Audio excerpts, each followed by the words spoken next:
दोस्तों, स्वागत है एक बार फिर से आपके अपने यूट्यूब चैनल यूपी की पाठशाला 2.0 में एक नई अपडेट के साथ।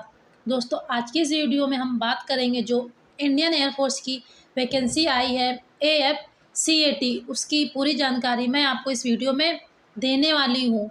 और मैं आपको ये भी बताऊँगी कि इस फॉर्म की स्टार्टिंग और लास्ट डेट कब है, पोस्ट कितनी है, क्या ये वैकेंसी मेल और फीमेल दोनों लोगों के लिए है। इन सभी की पूरी जानकारी मैं आपको इस वीडियो में देने वाली हूँ, तो वीडियो को बिना स्किप किए हुए एंड तक ज़रूर देखिएगा। और मैं आपको एक बात ये भी बता दूँ कि जो इंडियन एयरफोर्स की वैकेंसी आई है, इसमें एनसीसी की स्पेशल एंट्री दी गई है। तो क्या इसमें एनसीसी की स्पेशल एंट्री दी गई है? तो चलिए बिना किसी देरी की वीडियो स्टार्ट करते हैं। अब हम जो इंडियन एयरफोर्स की ऑफिशियल नोटिस आई है, उस नोटिस पर अब आ चुके हैं, जो उनके द्वारा भेजी गई है। भारतीय वायुसेना Indian air force invites men and women from Indian citizens as per Citizenship Act 1955 to be a part of the Indian Air Force as commissioned officer in flying and ground duty technical and non technical branches. जो Indian air force की vacancy आई है, ये commission officer के लिए है। इसमें branches flying and ground duty में दो ब्रांचेस है, टेक्निकल और नॉन टेक्निकल। ये ब्रांचेस यहाँ पे दी गई हैं। आप इसकी ऑफिशियल वेबसाइट, जो इंडियन एयरफोर्स है, आप इसकी ऑफिशियल वेबसाइट careerindianairforce.cdac.in पर विजिट कर सकते हैं और इसकी पूरी जानकारी ले सकते हैं। अब हम आगे बढ़ते हैं और मैं आपको बता देती हूँ कि ये फॉर्म है, इस फॉर्म की स्टार्टिंग डेट 30/5/2024 का इस फॉर्म का नोटिफिकेशन आ चुका था और इस फॉर्म की लास्ट डेट 28/6/2024 को रात को 11:30 बजे तक केवल है। मतलब इस फॉर्म को आप 28/6/2024 को रात को 11:30 बजे तक केवल अप्लाई कर सकते हैं। और इसमें 277 पोस्ट हैं। कितने? इसमें 277 पोस्ट हैं। अब हम आगे बढ़ते हैं। इसमें पहला पॉइंट दिया गया है, online application are invited for the courses commencing in July 2025। ये जो इंडियन एयरफोर्स की वैकेंसी आई है, ये 2025 के लिए है। For grant of SSC short service commission in flying branch and ground duty technical और non technical branches. Indian air force में जो ब्रांचेस आई हैं फ्लाइंग और ग्राउंड ड्यूटी की, ये SSC है, शॉर्ट सर्विस कमीशन। क्या है? ये जो ब्रांचेस आई है यहाँ पे दी गई हैं, शॉर्ट सर्विस कमीशन की है। बढ़ते हैं हम दूसरे पॉइंट पे। दूसरा नंबर पॉइंट दिया गया है, branches courses number and vacancies. क्या है? ब्रांच, कोर्स नंबर और वैकेंसीज। इसमें जो एंट्री है, एंट्री में AFCAT। क्या है? AFCAT air force common admission test. जो यहाँ पे AFCAT का फुल फॉर्म है एयरफोर्स कमीशन एडमिशन टेस्ट। क्या है? Air force commission admission test. और मैं आपको ये भी बता दूँ कि जो AFCAT की एंट्री फीस है वो 550 रुपये। कितनी? 550 रुपये है। और इसमें ब्रांच फ्लाइंग की है, कोर्स नंबर यहाँ पे दिया गया है। और वैकेंसीज की बात करें तो ये मेल और फीमेल दोनों लोगों के लिए है। मेंस की 18 और वुमेंस की 11 है। अगली ब्रांच है ग्राउंड ड्यूटी टेक्निकल की। इसमें भी कोर्स नंबर दिया गया है और मेंस के लिए AEL 88 है, वुमेंस के लिए AEL 23 है। ये मेल और फीमेल दोनों लोगों के लिए है। AEM मेंस 36 है और AEM वुमेंस 9 है। अगली ब्रांच है ग्राउंड ड्यूटी, जो कि नॉन टेक्निकल है। इसमें भी कोर्स नंबर दिया गया है। और वैकेंसीज की बात करें तो ये WS वेपन सिस्टम ब्रांच 14 है। इसमें एडमिन 43 है, LGS 13, ACTS 10, एडिन 7 और मीट 8 हैं। ठीक उसी प्रकार वुमेंस में ये भी WS वेपन सिस्टम से ब्रांच नंबर 3 है। ये जो ब्रांच नंबर है ये 3 है। इसमें एडमिन 11, LGS 4, ACCTS 2, एडिन 2 और मीट 2 हैं। और जैसा कि मैंने आपको स्टार्टिंग में बताया था, जो इंडियन एयरफोर्स की वैकेंसी आई है इसमें NCC की स्पेशल एंट्री दी गई है। तो अगली एंट्री होगी NCC स्पेशल एंट्री। इसमें ब्रांच फ्लाइंग की है।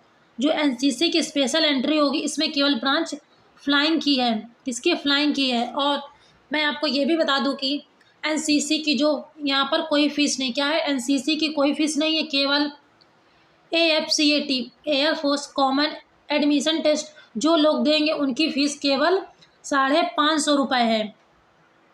और जो NCC स्पेशल है इसमें कोर्स नंबर दिया गया है। NCC स्पेशल एंट्री इसमें ब्रांच फ्लाइंग की है, इसमें भी कोर्स नंबर दिया गया है। ये मेल और फीमेल दोनों लोगों के लिए, किससे? मेल और फीमेल दोनों लोगों के लिए है। और वैकेंसीज़ की बात करें तो 10% सीट्स आउट ऑफ CDSE। यहाँ पे क्या दिया है? CDSE combined defence service examination. CDSE combined defence service examination. इसमें 10% वैकेंसीज उनके लोगों के लिए फॉर PC, क्या है, परमानेंट कमीशन। इसमें कंबाइंड डिफेंस सर्विस एग्जामिनेशन में 10% सीट्स हैं परमानेंट कमीशन के लिए। और 10% seats AFCAT air force common admission test के लिए जो इसमें एंट्री करेंगे उनके लिए भी 10% सीट्स यहाँ पे दी गई है। अब हम आगे बढ़ते हैं। तीसरा टाइप दिया गया है type of commission SSC for men और वुमेन। पहला पॉइंट है the engagement period of flying branch SSC officer in 14 years from the date of commissioning. इसमें जो फ्लाइंग ब्रांच होगी SSC ऑफिसर की, क्या है, इसमें जो फ्लाइंग ब्रांच होगी SSC ऑफिसर की, ये 14 साल यानी 14 ईयर्स की होगी। और सेकेंड पॉइंट है the initial tenure for SSC officer in ground duty tech और non tech branches would be for a period of 10 year. इसमें जो दूसरी ब्रांच है ग्राउंड ड्यूटी ऑफिसर की टेक और नॉन टेक दोनों लोगों के लिए ये 10 साल की है। कितने की है? 10 साल की है। अब हम आगे बढ़ते हैं। फोर्थ पॉइंट दिया गया। अब हम देखेंगे इसमें एज रिलैक्सन कितना है।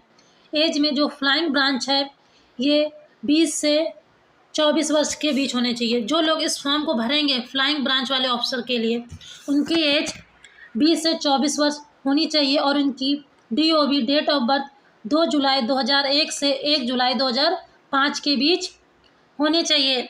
अगली ब्रांच है ग्राउंड ड्यूटी टेक्निकल और नॉन टेक्निकल ब्रांचेस।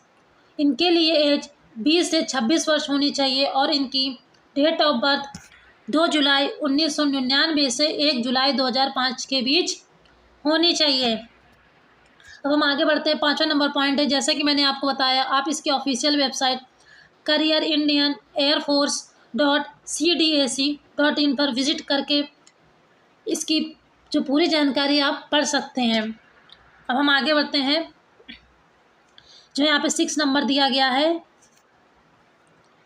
इसमें physical medical standard educational qualification और सिलेक्शन प्रोड्यूसर ये कैसे होगा। मैं आपको ये बता दूं, जो किसकी जो फ्लाइंग की है, जो यहाँ पे फ्लाइंग ब्रांच थी उसके लिए आपके पास क्वालिफिकेशन 10+2 प्लस बैचलर डिग्री होनी चाहिए।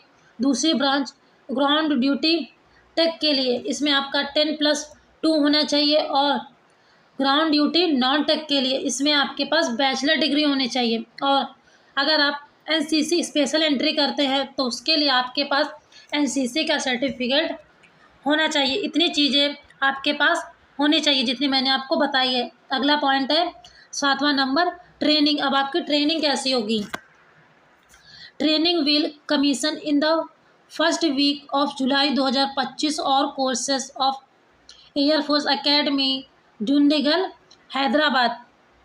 जो आपकी ट्रेनिंग है ये एयरफोर्स एकेडमी डुंडिगल जो कि हैदराबाद है वहाँ पर होगी और 2025 में जुलाई के पहले हफ्ते से ही शुरू हो जाएगी।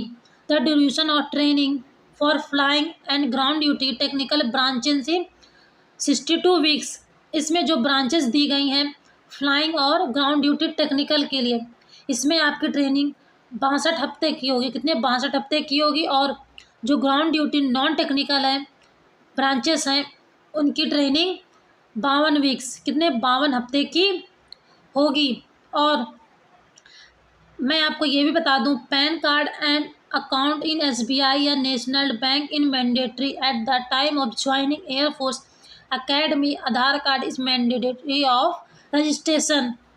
मतलब अगर आप इसमें अपना रजिस्ट्रेशन कराते हैं तो इसमें आपका पैन कार्ड, SBI अकाउंट और आधार कार्ड, इन तीनों चीज़ों का होना मैंडेटरी माना गया है। मतलब जब आप इसमें अपना रजिस्ट्रेशन कराएंगे तो आपके पास पैन कार्ड, SBI अकाउंट और आधार कार्ड, ये तीनों आपके पास होना मैंडेटरी है। क्या है? इन तीनों चीज़ों का आपके पास होना ज़रूरी है। अब आगे बढ़ते हैं। अगला पॉइंट है 8वां नंबर है IAF officer you pay on commission as per 7th CPC। अगर रैंक की बात करें फ्लाइंग ऑफिसर, इसमें जो फ्लाइंग ऑफिसर की रैंक होगी इनका पेइंग लेवल 5600 से कितना? 56,100 से 1,77,500 होगा। कितना होगा? 56,100 से 1,77,500 रुपये होगा। और लेवल 10 होगा MSP की बात करें तो इसमें MSP 15,500 रुपये होगा। MSP कितना होगा? 15,500 रुपये होगा। अब जैसा कि आप लोग देख सकते हैं यहाँ पे नोट में क्या लिखा हुआ है, क्या दिख रहा है? जैसा कि आप लोग देख सकते हैं यहाँ पे नोट में लिखा हुआ है, flying candidate shell receive a fixed stipend of ₹56,100 per month during 1 ear training. मतलब इसमें जो फ्लाइंग ऑफिसर कैंडिडेट होंगे, जो उनकी ट्रेनिंग होगी, पर मंथ उन्हें 56,100 रुपये प्राप्त होंगे। क्या होंगे? उन्हें पर मंथ, उन्हें ट्रेनिंग के दौरान उन्हें 56,100 रुपये प्राप्त होंगे 1 ईयर की ट्रेनिंग। कितने? 1 ईयर की ट्रेनिंग में जो फ्लाइंग ऑफिसर्स होंगे उन्हें 56,100 रुपये प्राप्त होंगे। अब हम बढ़ते हैं अगले पॉइंट पे। अगला पॉइंट है मैरिटल स्टेटस। क्या है? Marital status. Candidate must be unmarried at the time of commission of the course and marriage is not permitted during training. मतलब मैरिटल स्टेटस में ये बताया गया है जो कैंडिडेट इस फॉर्म को अप्लाई करेंगे वो अनमैरिड होना चाहिए। क्या होना चाहिए? वे अनमैरिड होना चाहिए। अगर वे मैरिड होंगे तो इस फॉर्म को अप्लाई नहीं कर सकते हैं, क्योंकि ये फॉर्म केवल अनमैरिड लोगों के लिए। किसके? ये केवल फॉर्म अनमैरिड लोगों के लिए है। तो जितनी चीज़ें आपके लिए ज़रूरी थी वो सब चीज़ें मैंने आपको इस वीडियो में बताई। अगर आपको कोई क्वेरी है तो आप मुझसे कमेंट बॉक्स में पूछ सकते हैं। और अगर आप लोगों को इसकी PDF चाहिए तो इसकी PDF आपको मेरे टेलीग्राम चैनल पर मिल जाएगी, जिसका लिंक मैं आपको डिस्क्रिप्शन बॉक्स में प्रोवाइड कर दूँगा। आप वहाँ से विजिट करके इस PDF को पूरी डिटेल में पढ़ सकते हैं। तो मिलते हैं नेक्स्ट वीडियो में ऐसे ही नए टॉपिक और नई अपडेट के साथ। तब तक के लिए जय हिंद।